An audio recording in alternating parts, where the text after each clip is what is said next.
আজ আমি রান্না করেছি মটর ডালের কোপ্তা কারি, অনেকে ডালের বড়ার তরকারিও বলে। সেজন্য ডালগুলো খুব সকালবেলাই ভিজিয়ে রেখেছিলাম, একটু ভিজতে সময় লাগে। এবার আমি আলুগুলো কেটে নিলাম, তারপরে শিলনোড়াতে মশলাগুলো বেটে নিলাম, আদা, জিরে আর ধনে। এবার ডালগুলো খুব ভালো করে বেটে নেব। ডালগুলো একদম মিহি করে বাটার দরকার নেই,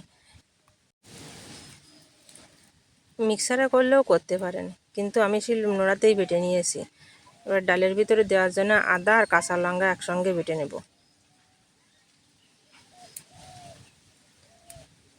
এদিকে ডালের বড়াগুলো করার জন্য কড়াইতে দিয়ে দিলাম সর্ষের তেল।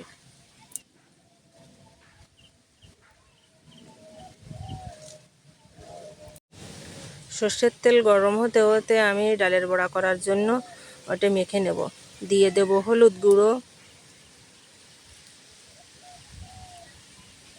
দিয়ে দেব স্বাদ মতো লবণ, দিয়ে দেব একটু ধনে জিরের গুঁড়ো।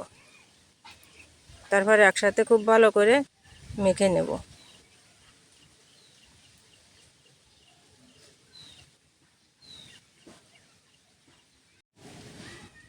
ডালের বড়া করার জন্য আমার সব ভালো করে মেখে নিয়ে গেছে। তেল গরম হয়ে গেছে, তেলের ভিতরে একে একে সব বড়াগুলো দিয়ে দেব।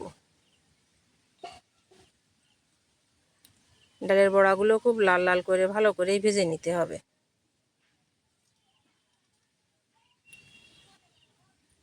ডালের বড়াগুলো ভালো করে ভাজা হয়ে গেছে, এবার তুলে নেব।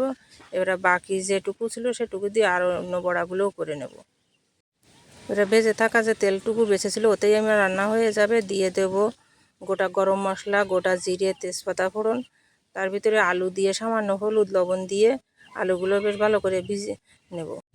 দিয়ে দেব বেটে রাখা ধনে জিরে, দিয়ে দেব শুকনো লঙ্কার গুঁড়ো, লবণ, হলুদ দিয়ে সব একসাথে ভালো করে আলু কষিয়ে নেব।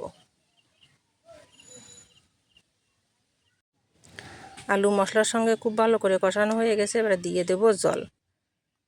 আলু ভালো করে সেদ্ধ না হওয়া পর্যন্ত জাল করে নেব। এবার দিয়ে দেব ভেজে রাখা বড়াগুলো। বড়াগুলো দিয়ে খুব বেশি জাল করার দরকার নেই, কিছু সময় জাল দিয়েই দিয়ে দেব গরম মশলার গুঁড়ো। গরম মশলার গুঁড়ো দিয়ে নামিয়ে নেব। রান্না হয়ে গেল আমার নিরামিষ মটর ডালের কোপ্তা কারি। দেখতেও খুব সুন্দর ছিল।